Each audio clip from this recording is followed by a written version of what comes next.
Ask any pilot and they'll tell you that starting an airplane isn't anything like starting a car. You can't just turn a key and fly off into the sunset at a moment's notice. In fact, there are several different crucial steps that are involved in each and every startup, run-up, takeoff, and landing of each and every flight. Missing just one of these steps could spell disaster, because unfortunately, also unlike a car, you can't just pull over to the side of the road if there's a problem in the air. The startup and run-up procedures are broken down into a series of checklists. The first item on a before engine start checklist is usually going to be a pre-flight inspection, also known as a walk-around. All right, so pre-flight inspection complete. Pre-flight inspection complete, check. As the person in the right seat, Sarah goes through the checklist and I check everything to confirm that it's where it should be. Cabin door close and lock. Cabin door closed and locked. Show an emergency exit as desired. Check. Close control wheel lock, check removed. Control wheel removed. Brakes, test and set. Brakes set. Anthony's gonna check his parking brake, and that's just to make sure we don't go anywhere when we're testing the engine. Okay, master, on. Landing gear, lights and horn, press to test. Check. Circuit breakers, check in. Breakers in. Fuel selector valve, fuller tank. We're on the fuller tank. Cabin pressurization, dump valve control in. Valve in. Cabin pressurization switch on. Check. Cabin altitude selector set. Check. Cabin altitude warning light, press to test. Check. All right, before starting engine checklist is complete. The checklist we're going through now is to make sure that everything is in place before we start the engine. Most of these checks are just general checks to make sure the aircraft is ready to fly. When it's actually time to start the engine, there's an engine start checklist. Ready to start engine? Ready to start engine. All right, mixture rich. Check. Propeller, highest RPM. Check. Throttle closed. Check. Auxiliary fuel pump switch on. On, check. Throttle advance. And we have fuel flow. And return to idle. Back. Auxiliary fuel pump switch off. Check. Propeller area clear. Clear! Ignition switch starts. And we're starting up. Throttle advance. Okay, we have good RPMs and oil pressure is in the green. All right, and avionics on. Avionics coming on. You might have heard the term mixture rich in there.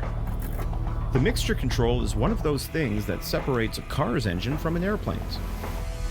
Mixture controls the ratio of fuel to air.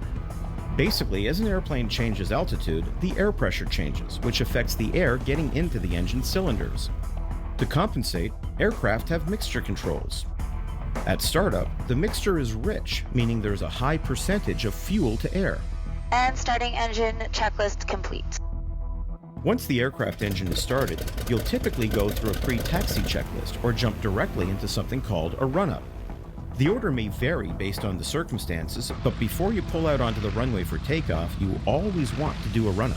Okay, all set for the run-up. All right, so before takeoff checklist.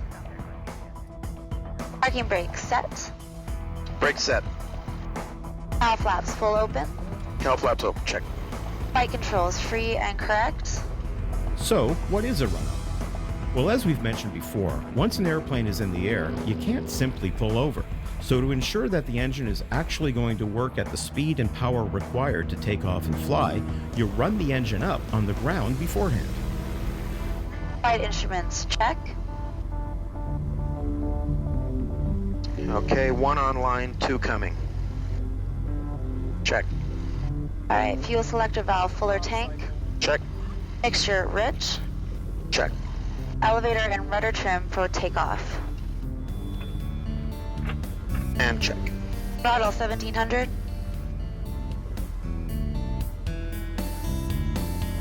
1700. And magnetos check. Mag check. Left. Good. Right. Good. Stop cycle. Now, not all aircraft are going to have to cycle the propeller. Cycling the propeller is done with a variable pitch or constant speed prop. If you look at an old wooden propeller, you'll see that it's one solid piece with the propeller blade pitch set at a fixed angle. With a variable pitch propeller, the pilot can actually control the angle of the propeller and optimize it based on the stage of flight they're in. When doing a run-up, the propeller is cycled through all possible degrees of pitch to ensure it's operating properly. Cycling the prop. Check. Engine instruments and ammeter check. And we're looking good all around. Suction gauge. Good. Avionics power switch on. That's on. Radio set. Radios are set. Autopilot off. Autopilot is currently off. Flashing beacon, nav lights, strobe lights on is required. Okay, beacons on, strobe and navs are off but tested. Cabin pressurization controls recheck. Dump is in, pressure's on, altitude set. Cabin door open WMO, emergency exit closed and locked. Check. And check. Cabin door handle safety lock unlocked. Check. Throttle friction lock adjust. Check. Parking brake release. Parking brake released. Before takeoff checklist complete. Depending on the airport you're at or the aircraft, the run-up and before takeoff checklist may be one and the same. For me, as soon as the run-up is completed, I'm ready to head to the runway and take off.